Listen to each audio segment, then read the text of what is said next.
San Diego, what's going on? Thank you so much for tuning in. I'm Claire McKee, and we are here to bring you the business of life in America's finest city, right here on Real Talk San Diego.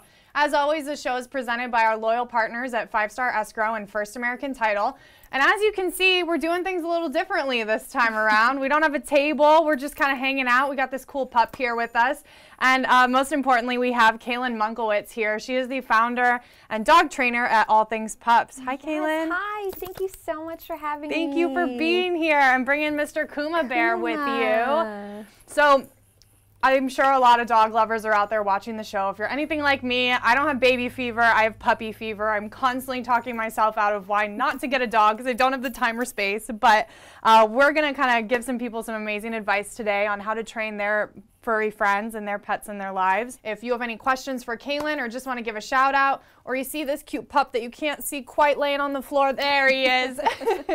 Show us some love. That's Kuma Bear, and we're actually going to be doing a live training later in the show, so we'll get some good tips out there for all of you dog owners.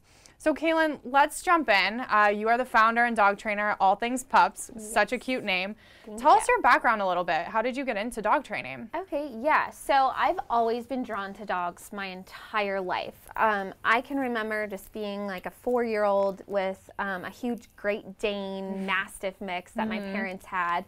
And I just had this dog following me around all the time. He listened to me more so than he listened to my dad, who's almost 7 feet tall, this big guy. Anybody else, I could just tell him to sit, lay down, everything. I just had that special connection from a very young age. Super cool. And, you know, I was never afraid of him. It was just awesome to have that. So growing up with dogs, of course, I had a lot of experience with that. So I really knew that I wanted to do something with dogs. Just that was my passion.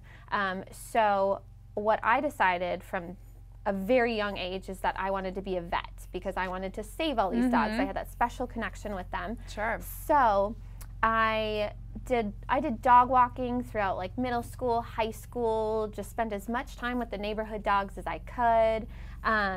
And I just loved it. I loved spending every single second with dogs. It was like, who cares about hanging out with people? Yeah. I'll hang out with dogs all day. Totally.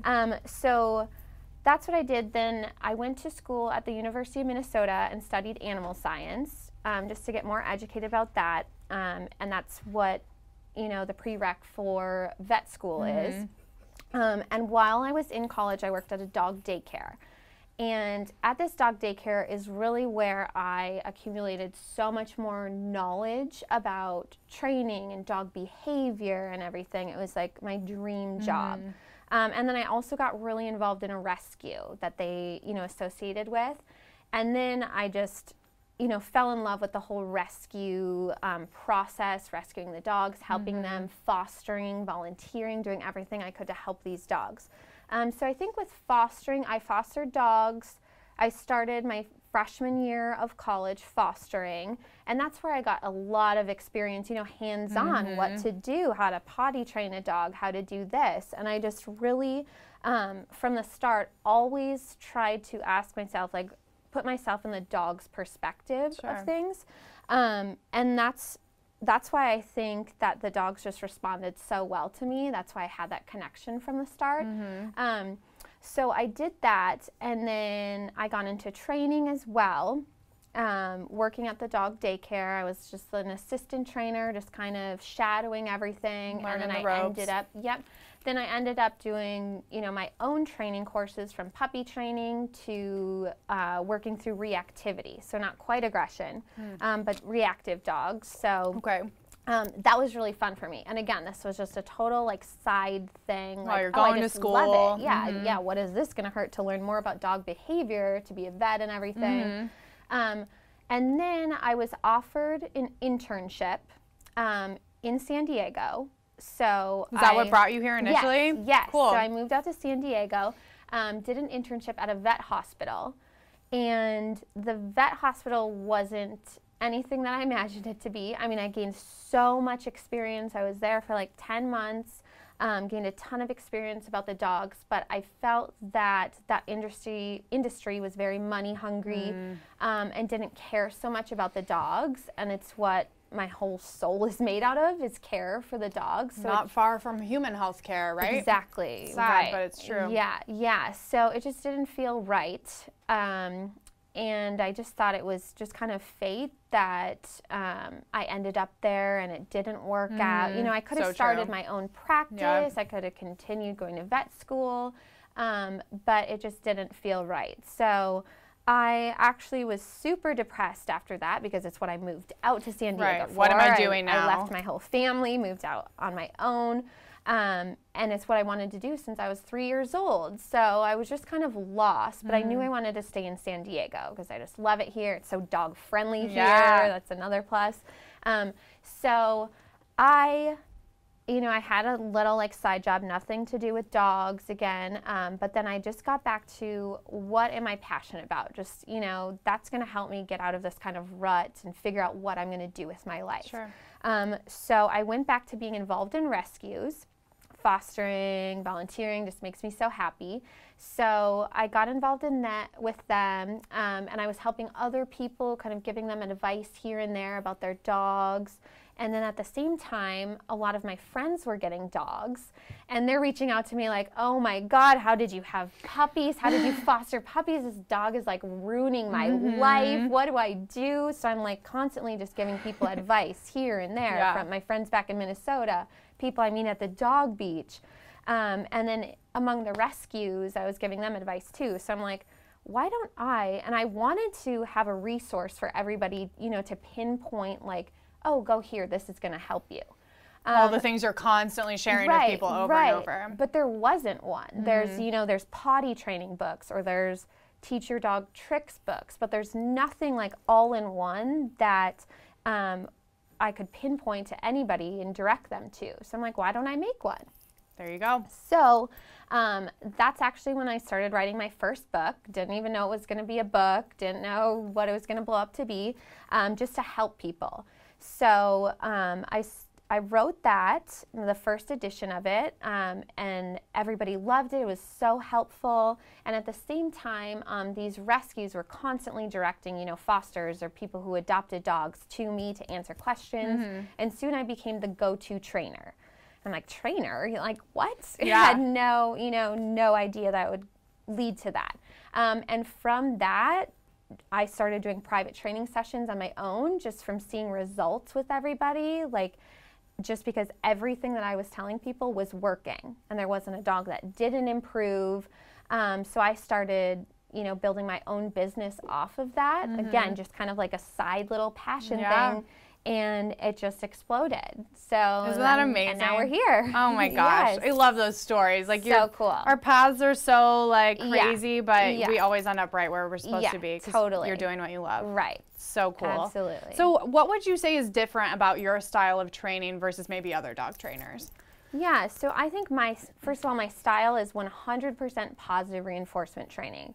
And that goes for puppies all the way to the most aggressive dog that you could ever meet, dogs that are trying to kill me. Okay. 100% positive reinforcement. And that's very hard to find. I think a lot of people think that to be strict with training, positive reinforcement does not work.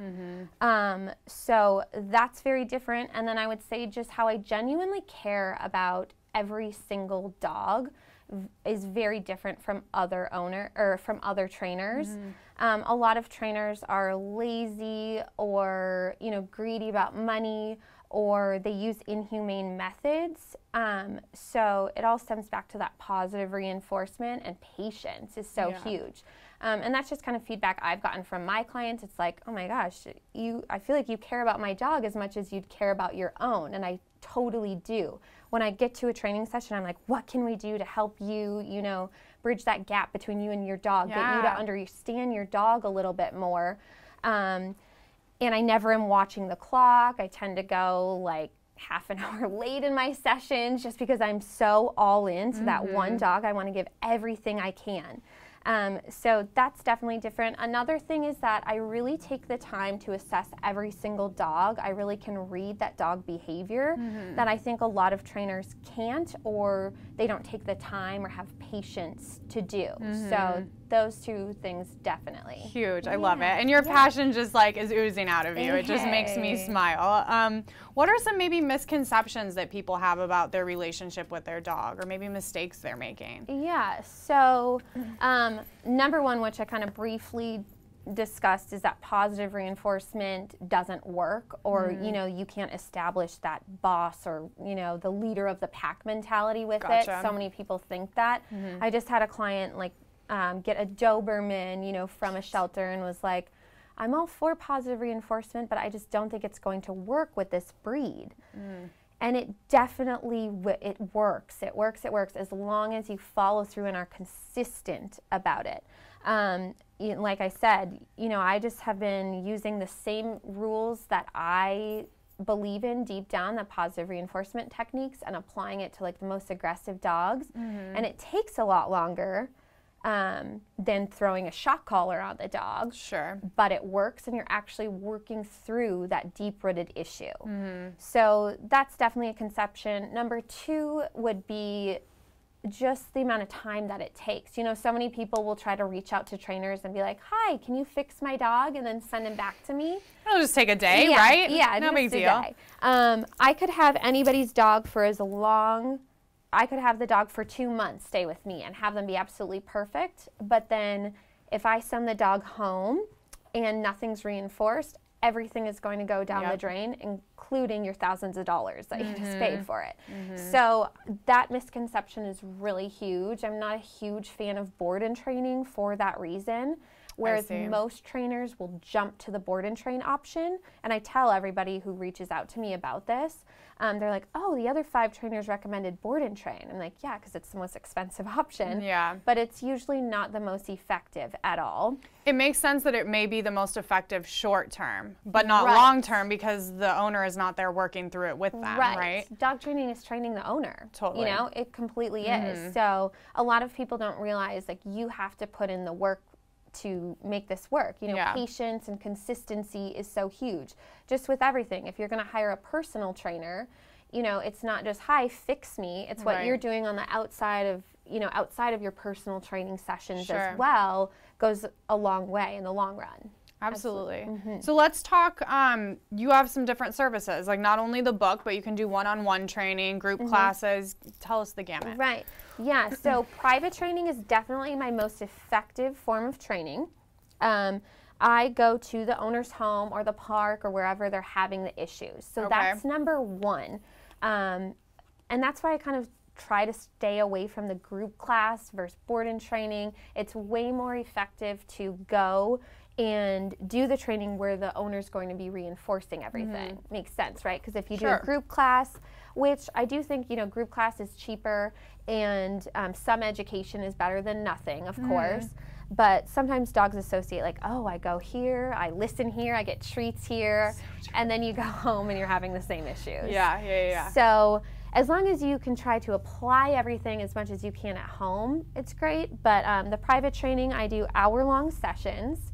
Dogs don't really have an attention span much longer than that, so we keep it to an hour. Makes sense. And I just work one-on-one with the trainer, or with the owner.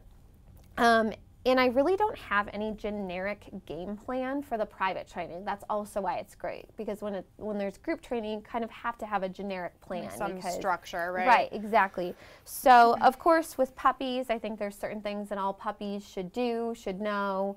But then I just work with the owner, like, what do you want out of the training? Which also I think is very different than than other trainers. A lot of trainers are like, it's my way or the highway. And for example, I'm a huge advocate for crate training, but if I have a client that's like, I don't feel comfortable with that, I'm like, okay, what else can we do around that? Like, it's their dog, it's their life. You're not forcing it upon them, like your way or the highway. Right, it has which to work most with them. trainers do. They're like, yep, this is the only way it's going to work, and I will express, yes, it's going to be more effective if you do it this way, but we can try it this way, you know, and definitely do that. So the private training is my most effective and the most common training, for sure. And then there's packages too that you can do. And I always do a free phone consultation with people first to kind of diagnose what's going on, how long I think this is going to take. and then to determine, I mean, sometimes board and training is effective. Like if it's working through dog aggression, working in an environment, getting a really good base with my dogs, all of the dogs that are at my house, is going to go very far, you know, and then as long as it's reinforced after. Sure. So I just like to talk to people to see what is going to be the best option for them. Sometimes maybe group class is going to be the best option. They've got all the crate training down, they've got potty training, and they're just looking to get their dog to focus in a distracted environment. Sure. Okay, that's perfect for group class, you know? So I really, really look at every single dog individually and uniquely, and I think that's really different too. So many people just are like, oh, 4-month-old puppy, they're all the same. They are not the same. They have personalities just like we do. Yeah, exactly. And it's really important, you know, even with the same behaviors. So if Kuma is biting and nipping at me, he might respond differently to another puppy who's biting and nipping at me. We might have to curb it in a different way. So you just really have to think what's going to be effective for him to stop doing that. Do we want to redirect him to a toy? Do we give him a little break away from us? What is going to be the most effective for that personality type, his energy level? So it's kind of trial and error, but just really reading every single dog is so, so important. So what are some things that people should keep in mind? I sometimes think people just get dogs. Like they're just like, oh yeah, a dog, no big deal. Like I don't have to spend hours of my life dedicated to it, but you do. And doesn't that help the health and well-being of the dog by having some structure and positive reinforcement in their life? Oh, completely. Yeah, and that's a huge thing of why I also started my own business, is because I want to educate everybody, because I think the more that people are educated, the less dogs are going to end up in shelters. You know, I mean, for example, Kuma the other day started, his protective instinct is to bark. So he was barking at somebody walking down the street. And him as a 4-month-old puppy, people don't see why that's important. It's like, oh, just let him have mental freedom, do whatever he wants. Well, he's going to be 100 pounds. And then when you let that escalate, that can turn into like stranger danger and fear, which can lead to aggression. So as long as people are educated when they get that puppy, you know, we can save so many dogs, and you're going to be sane too. Like you're going to go insane if you don't, you know, put in the work and the training. But you're right. I think getting a puppy is like the trendy thing right now, right? Like everybody just wants a puppy. They think it's easy. They see the Instagram versions of having puppies. Like, oh, my little angel just sleeping with me. But it's so much work. It's a toddler. It's a baby that never grows up. 100%. Never. Yeah. So, and it makes the dog a lot happier if they do have that structure. And I think just that people knowing that that positive reinforcement can work is so huge, because they're like, oh, I want a well-behaved dog, but I still want to keep that bond with my dog. Like I don't want a robot, you know? I don't want to put a shock collar on him. I don't want to like just scold him for everything he does. So I think that's really huge and has prompted a lot more people to do training, which is awesome. And yeah, I think that putting in the work just helps the dog, helps you. It's a lot of work in the beginning, but it's so, so worth it. Yeah. And all of my clients will say so too. Like after our training, they're like, oh my God, I'm so glad that I did this, because it's 6 months of a lot of work for a lifetime of ease with your dog and a happy dog, you know? Yeah. Well, and I feel bad the dog catches the bad rap for it, you know what I mean? For the owners not putting in the time and work, and they'll just be like, oh, well, we're going to give you away because you're not well behaved. Right. Well, they're not like perfect little angels sent down to follow you around and do whatever you say. Exactly, yes. People have a perception of dogs that they come out like knowing more about what's right. Yeah, right. And they don't. It's just like a baby. You have to teach them what's right and what's wrong. And people do. They're like, oh, this dog, you know, my dog sucks. I'm like, you suck. Totally. I hope you tell people that. Yeah, you know seriously. what? You suck. Yeah, I do. I'm like, the dog doesn't suck at all. Yeah. And people will be like, how can you be so nice to that dog? Because I know that it's not the dog's fault. Right. When a dog is sitting there wanting to like kill me, I know that it's not his fault. He didn't come out that way thinking that. My foster, for example, my golden retriever foster is so people aggressive and dog aggressive. Interesting. And the reason is people are like, oh my gosh, scary. Like, how can you have sympathy for him when he just wants to kill you? Because I know he was kicked his whole life up until he was 1 year old, till the girlfriend stepped in and brought him to the rescue, you know? So I would want to kill people too, It's like a child. Same thing. What do they learn things from? The people who they're with the most. So is that dog mean? Well, maybe you should look to yourself and how you were treating it, right? Exactly, exactly. So that brings up a really good point. Something that I'm really passionate about is the fact, you know, pit bulls, for example, oh, they're such an aggressive breed. Are dogs inherently aggressive, or is that just a complete myth? It is a myth. I hate the stereotype of that pit bulls are aggressive. Every breed has certain genetic traits that they're more prone to. Like for instance, my little Akita, he's got a rep for being an aggressive dog as well, especially for smaller dogs. They have high prey drive. And then that protective instinct, like we mentioned, like if you don't get on the training and you just let a dog's mind go, basically they will be a wild animal and, you know, resort to their instincts.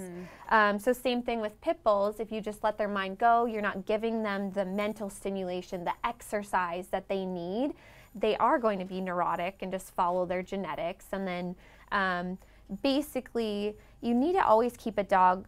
You have to teach a dog to have self-control. So if you don't ever teach a dog to have self-control, they're going to go nuts. And without any self-control, bad things can happen.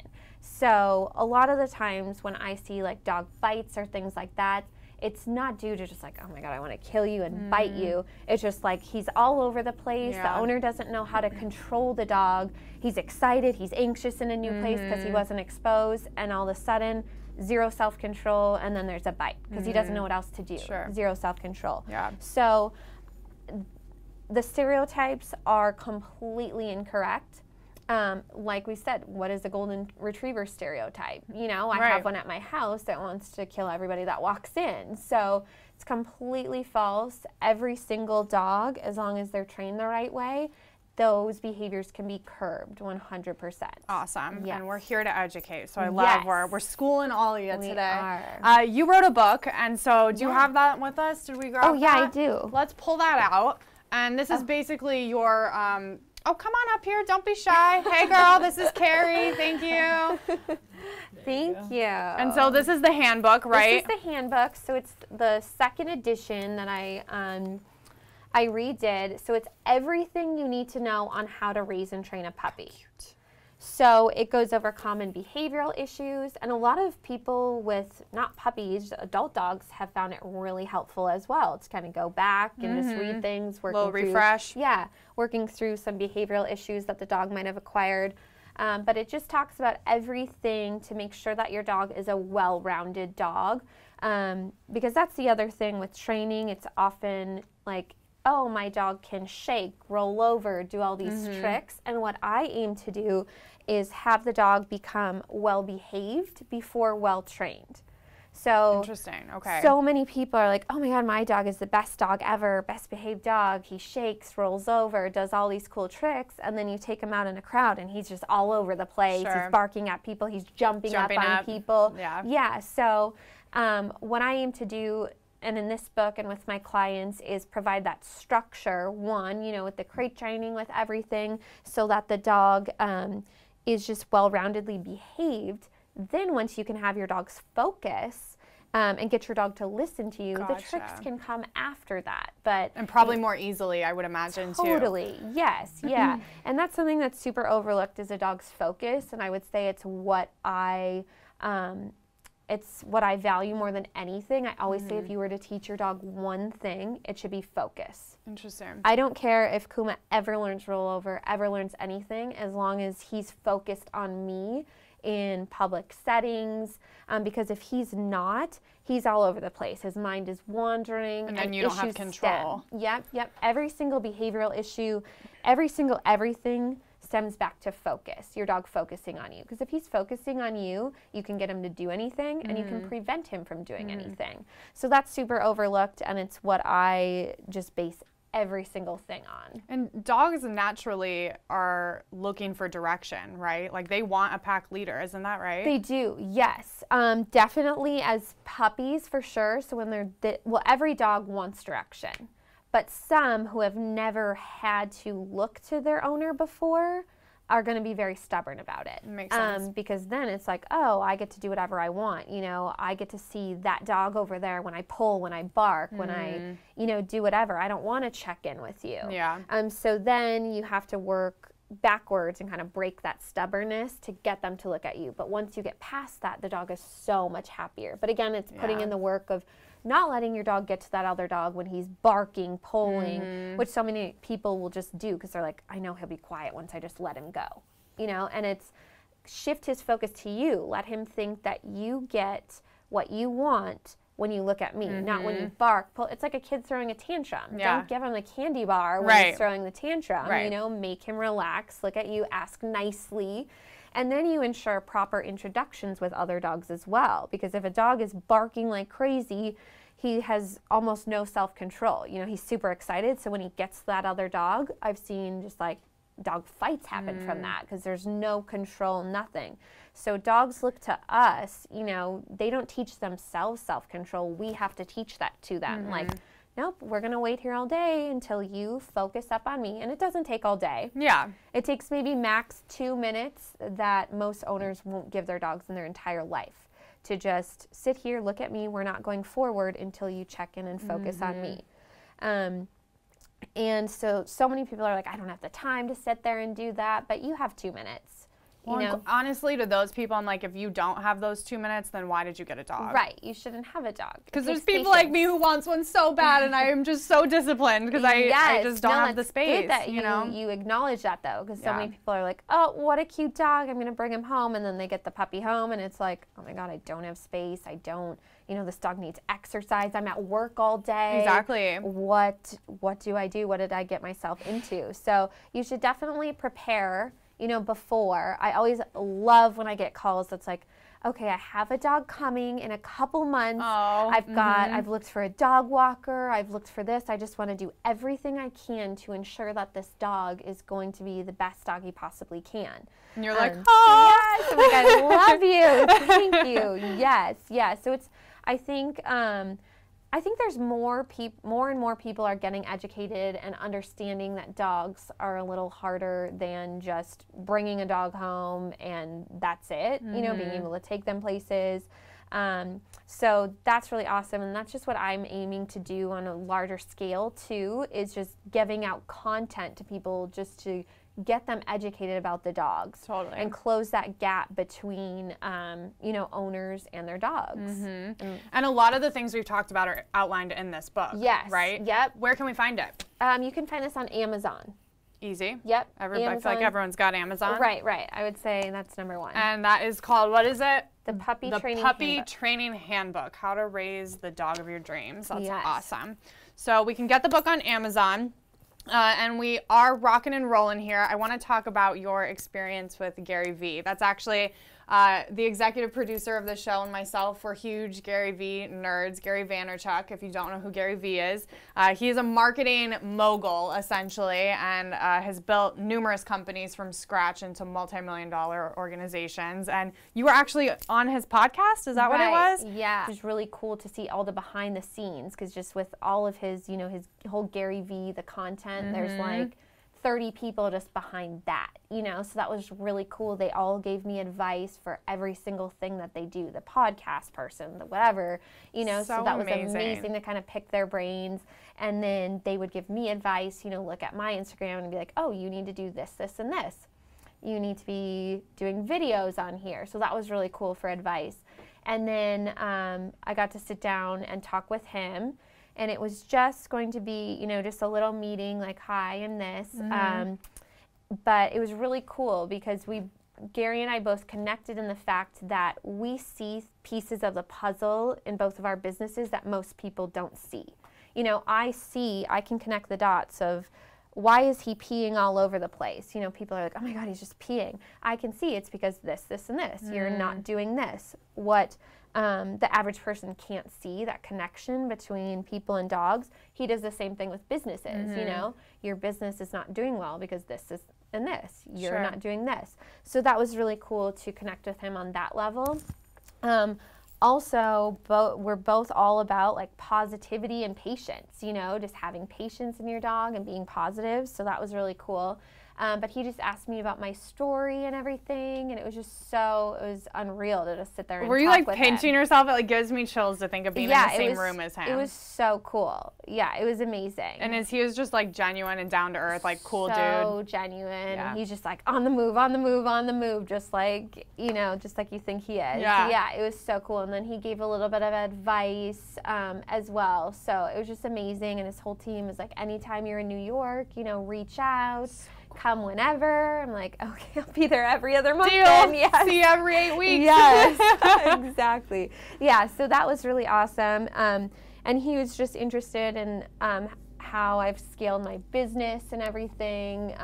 So yeah, it was really cool to meet him. Amazing. Well, I'm glad that you met him because that's how we got you here today. Yay. And we're exposed to you. So I'm super psyched that came full circle. Me too. You get a ton of questions on your social media, Instagram, Facebook, and we're going to actually talk about some of those here today. So one of the main ones you get is, how do you stop a dog from going potty inside the house? Yes, that's probably the #1 question I get, definitely among puppy owners.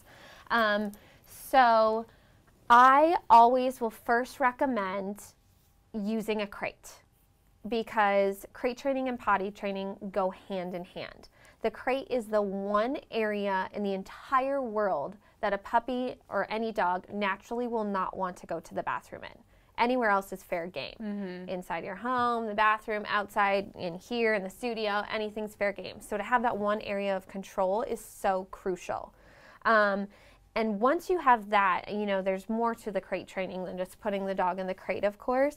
But once you have that, it works miracles to have that control center. Most people, I would say the biggest mistake puppy owners make is giving the dog too much freedom. Because if you give the dog too much freedom, they're going to do whatever they want. Of course. So start with that structure and develop a routine where the dog's day revolves around the crate instead of revolving around total freedom. And that doesn't mean the dog needs to be in the crate 15 hours a day or anything like that. But if you have the puppy sleep in the crate and then revolve the crate like around the meal time, so the puppy's in their breakfast, lunch, and dinner.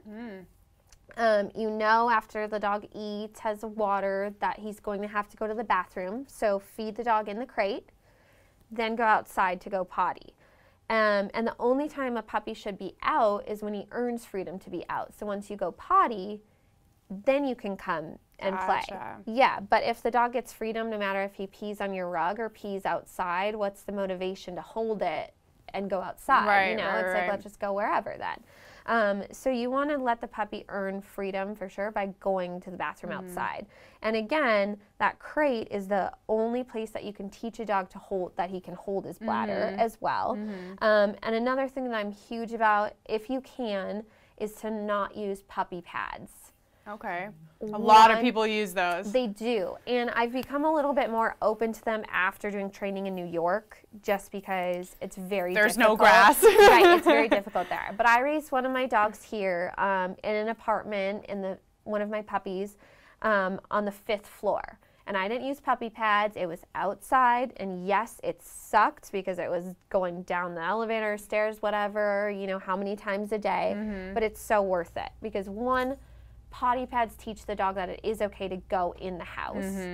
And two, it's basically just an extra step in the potty training process. You train them to go on the pads, and then you have to train them to go outside. Right. So a lot of people run into the issue of, okay, now my dog won't go on the grass because he's like, oh, there's no pad around, where do I go? They're used to that. So it's so much better in the long run to just put in that work in the beginning and take your dog outside instead of just using the pads. And the pads are fine for like emergency, you know, if you're going to be gone longer than your puppy can hold it in a day, you know, having that there instead of having an accident is fine. Sure.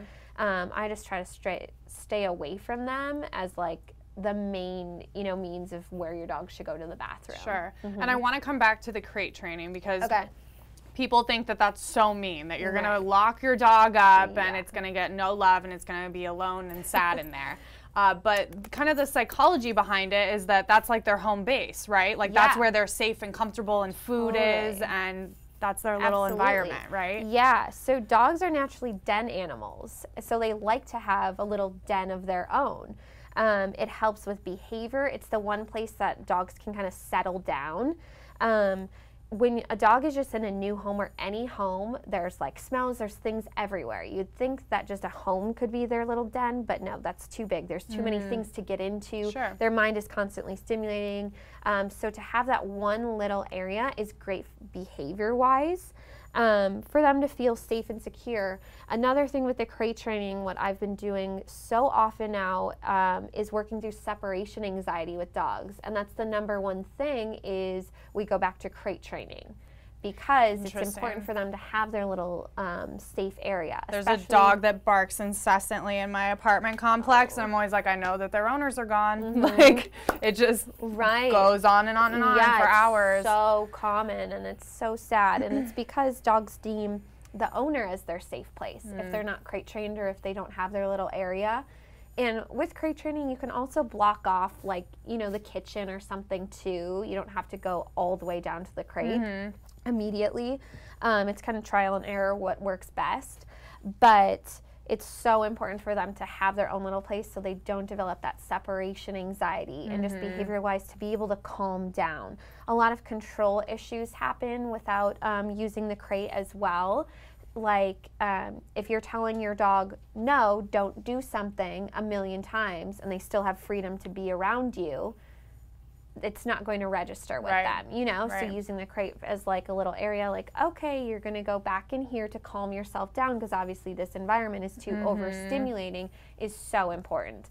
And I urge people to not give up on the crate. I get so many calls, probably one a day, that's just like, oh my God, he hates the crate. I think I need to give up on it. I'm like, no, just don't give up. Don't give up. You're going to be way more sane if you just keep going. Just do it. Totally. Well, I would love to get to more common questions, but we're actually running out of time, and I want to make sure that we pay attention to this little cutie pie here. So maybe give us a quick background on how you were connected to him and what we're going to do with him today. He's like, I was taking a nap, Mom. Kuma, I know, you just woke me tired. up.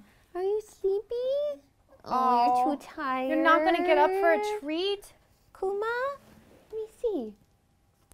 He's like, I'll eat it. If you feed it to me. Oh my God. He'll get up. So Kuma's owner had dementia. They got him at 2 months old, and he came to me at 3 months old when the owner's daughter kind of stepped in to try to get her dad's life in order. Was like, okay, I got to get the life in order. Can you just take care of him while I do that? And then he would come back. I'm like, yes, of course. He's adorable. I fell in love with him right away. And then about a week into him staying with me, he was with me for, it was a week. He had a seizure, actually. So I rushed him to the hospital. Kuma. He's so tired. Hi, Kuma. You got to get up for that treat, dude. Hi. Make you work for it. Oh, he's like, I'll just flip around. There you go. So when he had a seizure, it was actually really, really bad. His head was like bobbing all over, eyes flickering. They gave him a less than 10% chance of living. So the owner was like, we can't deal with that, let's just euthanize him. I'm like, oh my God, I cannot do that without just giving him a chance. Of course, if he stayed in that condition, I know that his quality of life wouldn't, be good. But he miraculously made it through that night that he only had a 10% chance of living. So I convinced the owner to relinquish him to me at that point. So then he became my puppy, my $1 million puppy. Oh. But he lived through the night and responded so well to steroids, and they've deemed him as having an autoimmune disease. So they're still kind of trying to figure it out. I was going to say, is that curable, or is that something he may live with for the rest of his life? He'll live with it for the rest of his life, but these flare-ups, he has like fever flare-ups of like 105 fevers once or twice a week right now that we have to monitor and bring down by giving him fluids and cold water enemas and everything. But that will probably minimize and not be, it won't happen as much. They're thinking for 6 months, it'll probably happen quite frequently. And then once his body gets a little bit stronger with help of the steroids, that he'll get over it. So well, you're lucky to have Mama Kailen, huh? All that love, you're not going anywhere, bud. No, so we're actually going to work on some things with him today. Yes, what a prime example, right? Okay, awesome. So we will, Kuma. So one of my, we're putting you to work, buddy. Ready? You're about to work. I bet you'll get up for this. Yes, there we go. So I really haven't worked on any form. Hi, Piglet. Now he's up. I haven't really worked on any form of training with him so far. So this is going to be perfect. Yes, perfect. Oh, I'm knocking your stuff over. So one of my golden rules of training that so many people don't know, and this is to break stubbornness and make sure you have a dog that listens to you the first time every single time, is to never repeat a command. So when I tell Kuma to sit, I'm not going to say sit again. So, Kuma, sit. The treats move, dude. So I asked him to sit. This is where people will say sit, sit. I'm not going to. All I'm going to do is reinforce the hand gesture, and with patience, he's going to sit. So that's super important. Sit. That's a good point, though. You're not going to beg him. Right, exactly. And this lets him know I'm going to say something one time, and I mean it.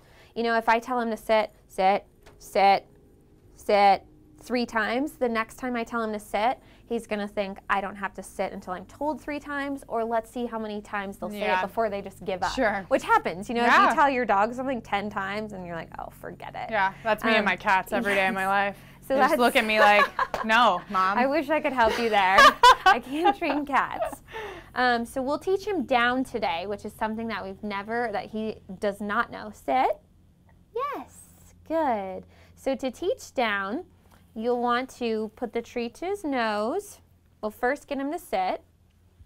Yes, put the treat to his nose, tell him down, and pull straight down to his paws.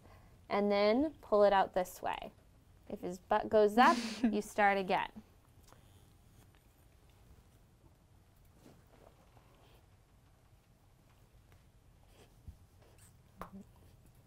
There it is. Good boy. Yes. What a good boy. There you go.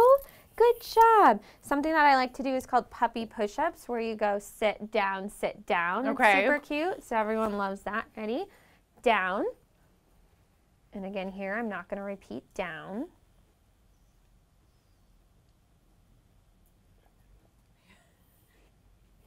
Mom. So most people would say it like 1,000,000 times right here.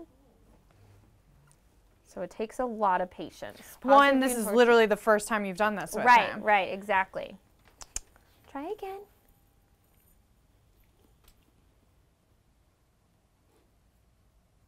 And they stay in like that awkward hunched over position. I'm like, it's way easier if you just put your paws out. You can do it. Oh, try again. All you ever like to do is lay down, except when you're commanded, huh? And this is one that takes dogs a little while to learn. So of course, it just takes patience. You can do it. Try with this.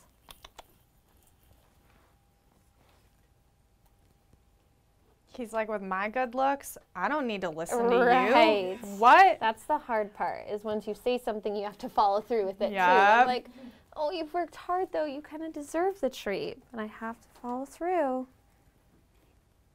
And you mentioned his name, Kuma, actually means bear in Japanese. It does, it means bear, yes. And he is a little bear. Come on, let's try it.